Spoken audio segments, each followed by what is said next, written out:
Et si le générique était la partie la plus passionnante du film ? Entre les affiches qui manquent de place et les génériques qui défilent toujours trop vite, le mystère perdure autour des métiers du cinéma. Aujourd'hui, on a le plaisir de vous partager nos conversations avec ces acteurs de l'ombre. Installez-vous confortablement, on vous emmène hors cadre. Bonjour Loïc. Bonjour Margot. Merci de venir sur notre podcast. Merci à vous. Que fais-tu dans le cinéma ? Moi je suis juriste en propriété intellectuelle. Et tu as fait quelles études pour en arriver là ?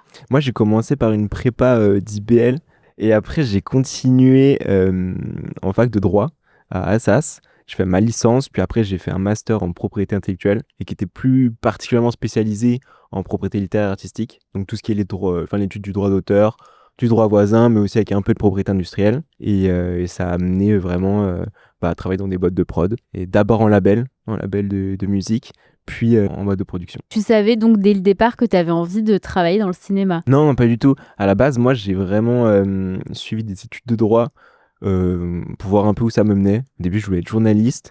Après, je me suis dit, quand même, le droit, c'est plutôt cool et tout. En parallèle de mon master, moi, j'ai suivi un parcours au conservatoire, parce que je fais pas mal de trompette, et j'étais hyper intéressé par travailler dans la musique. C'est pour ça que je suis d'abord parti vers la musique. Et en fait, j'ai fait un stage chez TF1, donc plutôt dans la partie musique. Donc, pas que de l'audiovisuel, même pas du tout d'audiovisuel. C'était de l'édition musicale, des labels, de la production aussi de spectacles vivants. Et là-bas, j'ai rencontré des gens qui avaient fait beaucoup de travail qui avaient beaucoup travaillé dans le cinéma, dans l'audiovisuel. Et je suis parti là-dessus, ça m'a hyper intéressé. Et donc après ce stage-là, le fait est que j'ai continué là-dedans, quoi. Mais c'est un peu par hasard, même si j'étais intéressé par ça depuis le début, c'était un peu par hasard, ouais. D'accord, ok. Et qu'est-ce qui t'a plu dans ce métier ? Qu'est-ce qui te plaît dans même ce que tu fais aujourd'hui, dans le type de mission que tu peux avoir ? Ce que j'aime bien, c'est que justement, ça réunit, tu pars quand même d'un projet qui est hyper créatif, qui est hyper artistique. Et je trouve que quand tu es juriste, tu cadres un petit peu le sujet, tu cadres un petit peu le côté artistique pour le rendre bien sûr plus formel. Et je trouve que c'est ce qui régit les relations et les relations qui sont artistiques, donc j'aime bien ce double aspect, quoi. Il y a un truc très juridique, très cadré, mais qui est imprégné de l'aspect artistique. Tu vois, c'est par exemple un contrat hyper basique, un contrat d'auteur, un contrat scénariste. En fait, tu dois penser à combien de versions le producteur veut, à combien d'échéances, à combien de versions, à comment va se dérouler la relation entre le scénariste et le producteur. Et je trouve que c'est pareil dans la musique, c'est comment tu crées par exemple un album, avec quels moyens, sur combien de temps. Et ça, je trouve ça hyper intéressant. Alors, on s'imagine très vite qu'un juriste, il va forcément faire des contrats. Est-ce que c'est dès le départ, dès qu'on commence, ou est-ce qu'on passe par des étapes, je sais pas, peut-être relecture, etc. Ou est-ce que tu es lâché dans le grand bain dès le départ et tu fais immédiatement des contrats ? Alors, moi, pour le coup, j'ai eu la chance que j'ai commencé en stage et j'y connaissais mais vraiment rien du tout en audiovisuel et dans le cinéma. Pour le coup, c'est un secteur qui est hyper technique parce que c'est un secteur qui est très réglementé par les conventions collectives. Pour faire des contrats, il faut d'abord quand même avoir des petites connaissances sur tout l'environnement audiovisuel ou cinématographique. J'ai eu la chance qu'en stage, du coup, tu fais quand même des petites tâches qui sont au départ administratives, mais qui vont te permettre de consulter des documents que tu peux lire. Et après qui vont te permettre par peut-être mimétisme de les copier et après de pouvoir passer à faire tes contrats tout seul, quoi. Moi je faisais beaucoup de livraisons ou de dépôts de dossiers pour des Sofica, donc c'est des fonds privés, et aussi des livraisons juridiques, c'est-à-dire que quand ton film est prêt, quand ton film va sortir, tu dois envoyer tout un tas de documents de la chaîne de droit du film à tes partenaires. C'est très chronophage comme travail, mais ça te permet de voir toute une série de documents juridiques et administratifs et qui te permet un peu de consulter toute la technique juridique d'un film. Donc ça, c'était hyper intéressant. Et après, en effet, tu te mets dans le bain progressivement. Après, au début, tu fais relire tes contrats, après, tu les fais plus relire et donc tu avances comme ça, peut-être au début par acte, par contrat, et t'apprends sur le tas, quoi. Après, moi, je me souviens, quand j'ai commencé le premier mois de CDI, on tournait donc le film, c'était Avignon. Ma responsable au juridique était partie en vacances et j'avais les contrats comédiens d'Avignon à faire. Et je me souviens vraiment de ça, parce que pour moi, un contrat comédien, c'était un truc... Ah ouais, la pression. une grosse pression. Je me dis, mais comment je vais m'en sortir et tout. Ouais, c'est ça, je vais faire plein d'erreurs, ça va être l'enfer et tout. Et donc, j'étais plongé là-dedans. Et au final, ça s'est assez bien passé. Et enfin, c'est stressant au début, parce que tu te dis, mais je pourrais jamais faire ça tout seul. Et au final, non, ça passe bien. T'apprends sur le tas, pour le coup. Ouais, t'as pas du tout appris ça pendant tes études Non, vraiment pas. Vraiment pas. C'est un truc... En fait, c'est assez déroutant parce que pendant 5 ans, t'apprends beaucoup de choses. Mais en fait, quand t'arrives en entreprise et que t'as jamais fait un contrat de ta vie, c'est quand même bizarre, quoi. Et tu parlais de risques que tu peux rencontrer quand tu fais des recherches, par exemple, si on utilise une photo dans un film qu'on n'a pas le droit d'utiliser. Qu'est-ce qui se passe dans ces cas-là? C'est quoi le risque encouru qui fait peur? Le risque encouru qui fait peur, je pense que c'est le fameux mail, surtout. Le fameux mail des ayants droit qui disent tiens, je crois avoir vu dans cette séquence que vous utilisez quelque chose qui nous appartient. Et là, on n'est pas trop d'accord pour cette utilisation.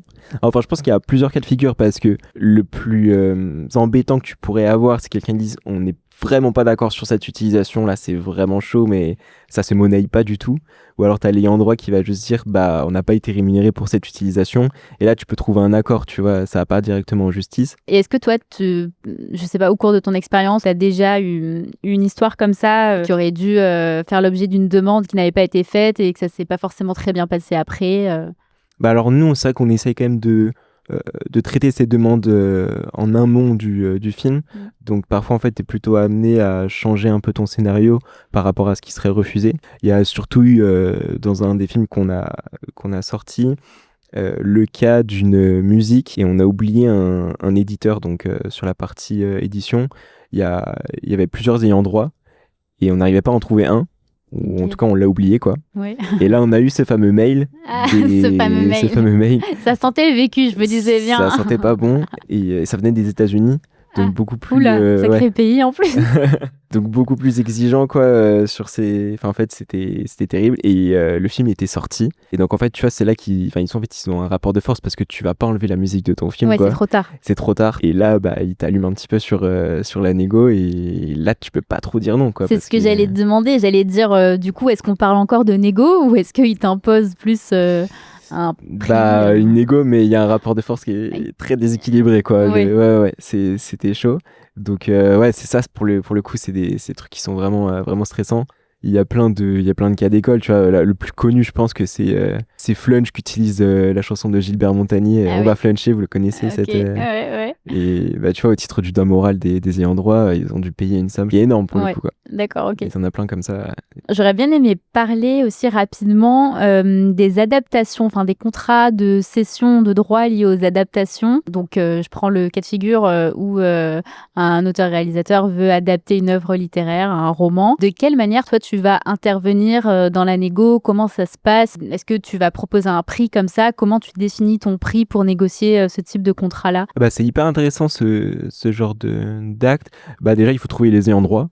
Franchement, c'est hyper important. T'analyses aussi... tu vois, souvent, ce que je me fais quand on a une œuvre de référence comme ça, c'est que j'analyse l'œuvre qu'on cherche, je me fais une petite fiche Wikipédia, tu vois, avec le synopsis, avec le succès, enfin, si ça a bien marché ou pas, quelles ont été les retombées, des trucs comme ça, pour savoir de quoi on se parle déjà. Donc, tu trouves les ayants droit, tu les contactes.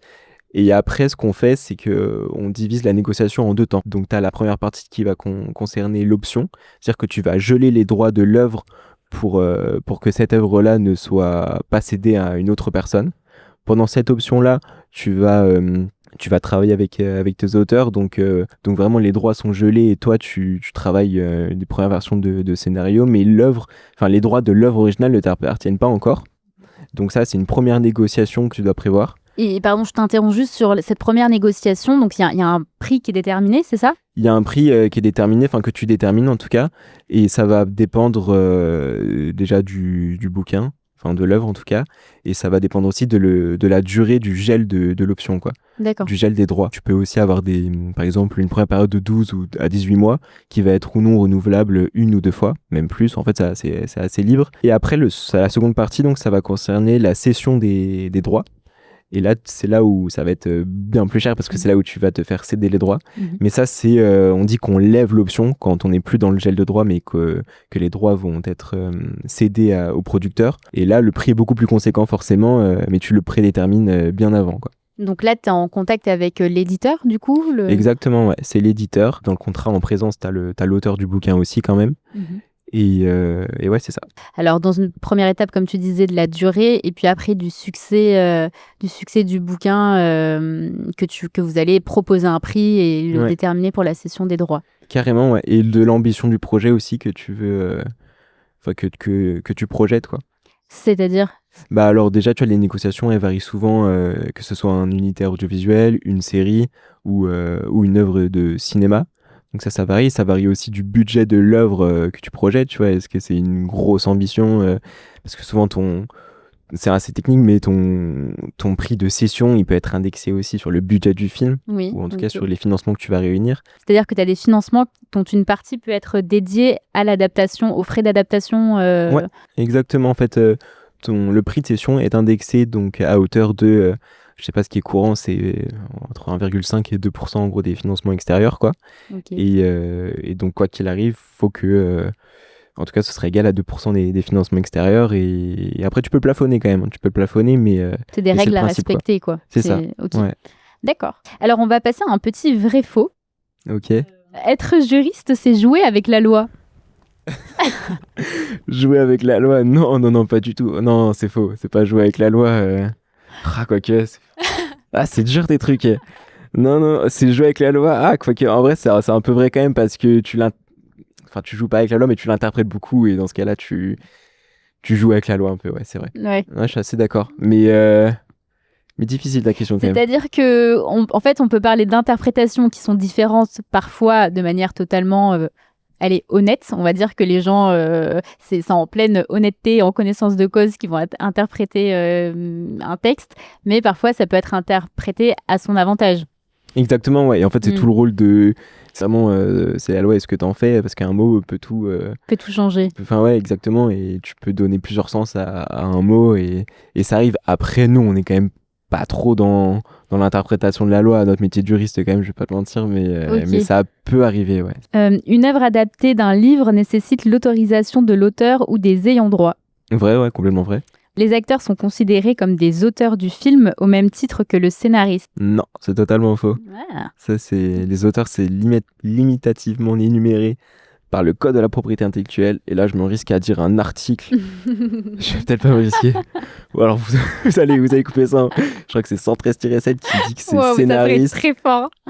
Scénariste, compositeur, réalisateur. Ouais. En principe, j'en oublie pas. Mais on checkera. 113-7, c'est ça ? On checkera aussi, on checkera tout.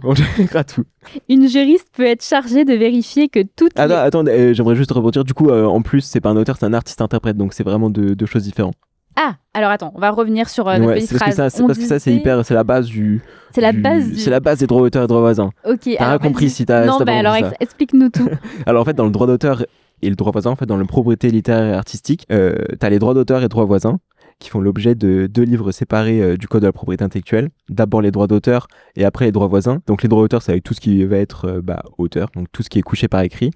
Et les droits voisins, on les appelle des droits voisins, parce que c'est des droits qui sont voisins des droits d'auteur, c'est-à-dire qu'ils dépendent des droits d'auteur. Par exemple, un artiste-interprète, il interprète quoi ? Il interprète un texte qui a été écrit par un auteur. Donc en fait, il n'y a pas d'artiste-interprète, il n'y a pas d'auteur. Donc un comédien va toucher des droits voisins, en fait. Un comédien touche des droits voisins, exactement. Systématiquement. Ouais, carrément. Ok, c'est pas une histoire de rôles principaux ou secondaires, tous les comédiens touchent des droits voisins. Ouais, carrément, ouais. Ok. Une juriste ou un juriste peut être chargé de vérifier que toutes les autorisations de tournage sont obtenues. Personnellement, je le fais pas du tout, mais parce qu'on a les équipes de production qui le font, mais on pourrait être amené... C'est plus de l'ordre de la régie, non ? De tout ce qui est autorisation de tournage ? En fait, c'est eux qui vont, parce qu'ils sont plus à même d'avoir les contacts sur les décors directement. Mais là, par exemple, juste avant de venir, j'étais sur une convention de décors parce qu'on tourne sur la commune de Corbeil-Essonnes. Et donc là, on avait une convention que je relisais sur Ah ok, sur donc ça, quand même, tu passes dessus pour... ouais, on passe dessus, parce que là, en plus, c'était une friche, un décor qu'on utilise pour une friche, et il y avait des graffitis. En vrai, c'est assez intéressant parce qu'il y avait des graffitis sur ce décor-là, et la DIR de prod m'a demandé de rajouter une petite clause en disant que la commune nous garantissait qu'ils avaient tous les droits pour filmer justement ce petit graffiti sauvage. Parce qu'en réalité, en jurisprudence, t'as beaucoup de cas de graffiti, de tags et tout, dont les ayants droit se révèlent après coup. Faut y penser, ouais, carrément. Et donc, ouais, c'est exactement ce que j'étais en train de faire avant. Ok, d'accord, marrant. Un juriste cherche toujours les problèmes. Comment ça, un problème? Ah, tu veux dire genre en mode un peu rabat-joie? Peut-être un peu rabat-joie. Ouais, je crois que c'est un peu vrai quand même. Peut-être dans le cas où tu serais dans un contexte de relecture d'un contrat, admettons, tu fais une proposition de contrat, par exemple un agent. Si toi, tu le relis, est-ce que tu vas avoir tendance à chercher la petite bête en te disant où c'est qu'il a voulu m'avoir? Ouais, quand même. Il y a pas un truc comme ça de... un peu suspicieux. Je sais même pas, c'est un petit truc d'ego en mode il m'aura pas sur ça. Ah, il m'aura pas, tu vois, oui. C'est ça. Non, mais en vrai, pas autant. Et en vrai, je pense... Mais chercher la petite bête tout le temps, c'est relou pour tout le monde, ça fait perdre du temps et c'est complètement inutile. Donc, mais en tout cas, c'est sûr que quand tu relis un contrat, t'es toujours sur tes gardes, quoi. Ouais. Et tu vois, quand tu lis un livre, parfois ton esprit vagabonde un petit peu. Moi, c'est pareil parfois avec les contrats. Avec les contrats, oups. Et en fait, non, mais du coup, t'es toujours à l'affût de. Non, là, reste concentré, on n'est pas dans de la fiction. Ouais, c'est ça, tu viens lire un truc, est-ce que ça veut vraiment dire enfin, tu vois, t'es toujours sur tes gardes. Ouais, c'est ça qui m'intrigue, c'est que je me dis, tu dois sans cesse être en train de te demander, est-ce que je suis en train de bien interpréter telle phrase, tel mot?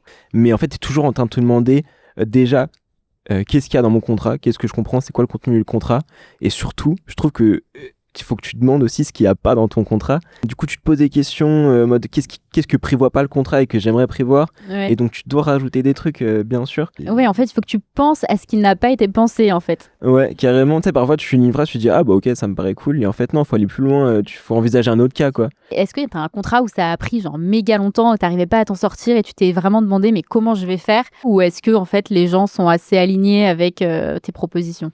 En fait, il y a deux cas. Je trouve qu'il y a le premier cas où je trouve ça vraiment dur parfois, c'est quand tu t'adresses à des petites structures ou des choses comme ça qui t'envoient leur matrice de contrat ou en tout cas ce qu'ils ont l'habitude de conclure. S'ils n'ont pas de juriste, ils font ça un peu mécaniquement, quoi, c'est ça. Et là, je trouve que du coup...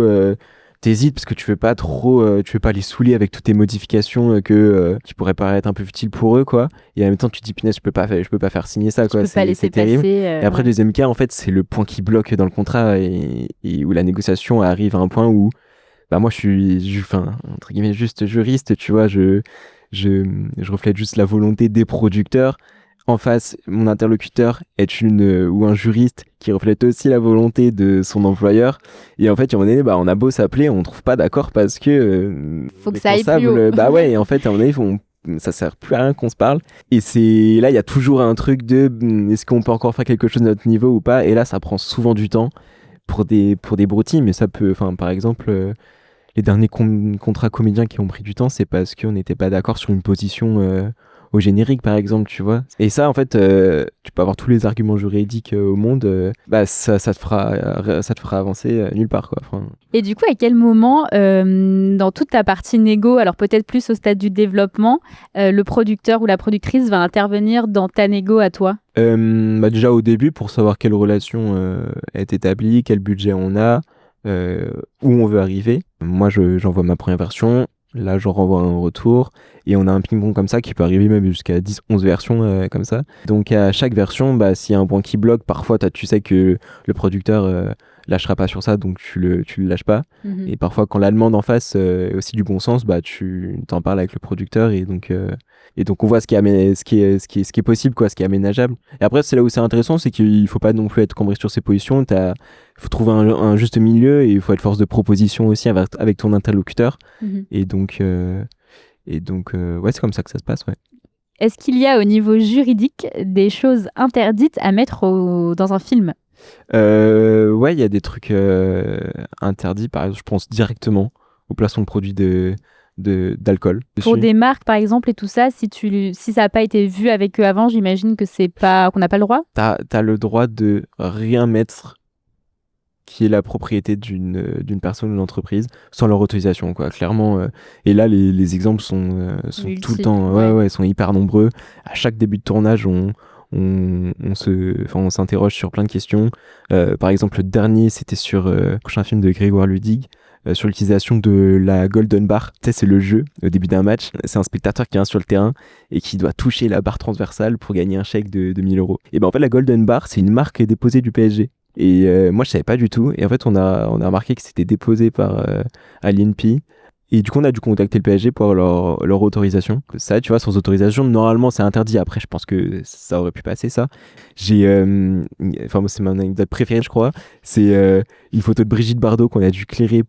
Oui, je crois que c'était pour Police Flash 80. J'ai contacté la fondation Brigitte Bardot parce qu'impossible de trouver un contact de Brigitte Bardot. Et c'est son secrétaire personnel qui m'avait répondu. Énorme. Et c'est fou. Parce qu'en plus, maintenant, elle est décédée, donc ça aurait été un peu plus galère, quoi. Mais ouais, donc en fait, c'est ça. Faut demander autorisation et sinon, t'es beaucoup restreint, quoi. Est-ce que tu as eu un contrat où tu t'es dit... Enfin, c'est quoi le plus gros contrat que tu as signé où tu t'es dit, punaise, celui-ci, il faut vraiment pas que tu me loupes? Ouais, bah en fait, en plus moi je débute, hein, franchement, 2 ans, c'est rien du tout. Donc j'ai pas non plus des gros contrats. Donc là, j'ai fait mon premier contrat de coproduction avec une chaîne coproductrice. Il y avait un enjeu déjà de durée. En gros, il fallait enfin de temporalité, quoi. Il fallait que ça soit signé avant le premier jour du tournage. Donc t'as cette échéance-là qui te stresse de fou quand même.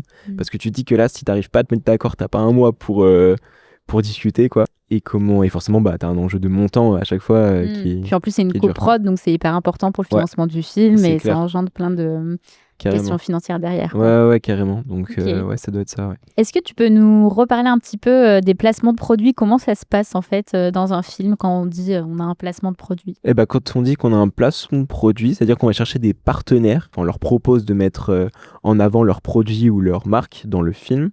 Donc leurs produits et marques qui vont s'intégrer au scénario, qui vont s'intégrer dans les séquences, moyennant forcément un investissement de leur part. Et nous, on passe par une société, en ce moment, on a beaucoup passé par une société qui s'appelle Breaking Good. Ils sont tenus par Fanny Jou et Camille Chambaud. Et donc, elles font un taf énorme, c'est elles identifient toutes les séquences qui pourraient se prêter à ces placements-là. Et elles vont présenter le film, les scénarios et les séquences aux marques, parce qu'elles ont un réseau du coup de marques assez important. Et elles cherchent les meilleurs moyens d'introduire ces marques-là dans les films, quoi. Et franchement, c'est assez impressionnant. Ouais, j'allais te dire quel montant ça représente le déplacement de produits. C'est hyper varié parce que parfois t'as pas de montant, mais par contre t'as un apport qui est en nature, c'est-à-dire que tu peux avoir des maillots, par exemple, tu peux gagner des maillots. Pour le tournage, hein. Oui. C'est pas distribution de maillots pour l'équipe, hein. Mais genre par exemple tu vois sur le film de Grégoire Ludig, les maillots ont été amenés par une marque, donc c'est un coût de fabrication en moins pour la production. Ils ont pas amené d'argent en plus, mais c'est déjà énorme, quoi. En plus des maillots qui sont stylés, donc c'est hyper cool. Ouais. Et après bah ça peut monter jusqu'à, je sais pas, 100 000, 150 000 euros parfois. Ah oui, quand même. Mais après c'est plus rare quand même ça, mais souvent ouais, ça c'est 10-15 000 D'accord. 15 000 euros, quoi. Et donc tu peux cumuler autant de placements de produits, de marques que tu veux dans un Ouais, film? mais c'est hyper réglementé, attention, t'as pas le droit du coup à faire de Attention, le juriste a parlé. Attention Margot, Attention. dans ton prochain film, je t'ai déjà dit, tu peux pas mettre en avant des armes. Donc c'est quoi les limites? Et bah je crois que t'as pas le droit, ah là je les connais pas par cœur, mais t'as pas le C'est droit un montant, de... c'est une histoire de plafond Ah non, financier? pardon, il n'y a pas de limite en termes de nombre de produits ou de placements financiers, mais c'est plutôt une limite en termes de produits. C'est-à-dire que t'as pas le droit de mettre en avant des produits stupéfiants, t'as pas le droit de mettre oui, en bien avant sûr, des ok. armes. Oui, C'est sur ça que je te prévenais plus justement pour ton éthique. prochain film. Ah ok, je savais pas. Et enfin, tu vois, en fait, t'as pas le droit de recevoir de l'argent pour mettre en avant de l'alcool, en fait. Ça, c'est hyper réglementé. Ok, on va arriver à la question signature. Qu'est-ce qu'on ne voit pas de ton métier quand le générique défile? Bah, je pense que je sais pas si ça va être peut-être un peu bateau, mais je trouve que dans un générique, dans un déroulant le fin, en fait, je trouve que ce qu'on devrait ajouter, mais on pourrait pas bien sûr, c'est plein de petits liens entre les personnes. Je trouve que c'est toutes les relations qui se nouent entre tout le monde, tu vois, parce qu'on passe quand même un an et demi, même bien avant, enfin, parce que le film se développe pendant plus de temps, mais je trouve que bah, tu passes quand même pour voir 2 ans à parler avec les mêmes interlocuteurs, à passer des coups de fil. Et parfois, en fait, j'aimerais bien qu'on rajoute au générique plein de petits traits, tu sais, pour voir. Et tu sais, avec une épaisseur qui varie selon l'intensité de la relation. Ah Tu sais, oui. en mode, est-ce que, je sais pas, vous avez beaucoup discuté. Ça serait marrant à faire, je pense. Ah oui, c'est Ouais. drôle. Parce qu'en même temps, bah, tu crées une énorme équipe, en fait, quoi. Avec des gens qui sont jamais côtoyés par du projet. Mais à l'inverse, t'as les gens bah, que t'appelles tous les jours, en fait, quoi. Ouais, tu connaissais pas et tout d'un coup tu te mets à échanger tous les jours pour Ouais. le bon déroulé du film. Ouais. Donc ça serait vraiment toi sur les relations qui se créent et qui peuvent être nouer des complicités, enfin de vraies rencontres humaines en fait. Ouais, carrément, ouais. Ouais, je pense que ce serait hyper intéressant, ouais. Ok, bon on va soumettre ça D'idées aux soumises. prochaines diffusions. C'est breveté, attention. Attention. Merci Loïc. Merci Margot. Merci d'avoir écouté cet épisode. On vous donne rendez-vous dans 15 jours pour un nouvel entretien. N'hésitez pas à liker et à vous abonner. T'as dit qu'on était aussi sur Instagram ? Et TikTok aussi.